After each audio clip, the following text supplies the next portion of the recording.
So actually that's when I referred to right from design onwards, that's one of the areas which I was actually referring to. Uh, right from our preclinical work onwards, we developed a humanized CAR directed against CD19, and we also found that it is a low cytokine secreting CAR in our preclinical and animal work.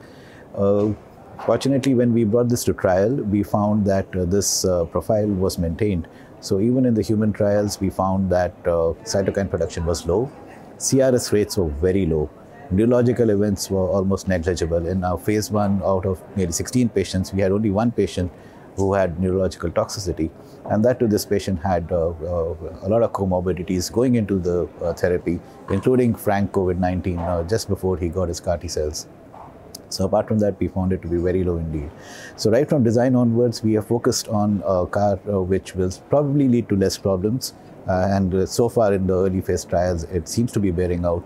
But of course, to manage CRS, we have all the means, the drugs and the intensive care setup, etc. It's all there, we have it. So that's really not a problem.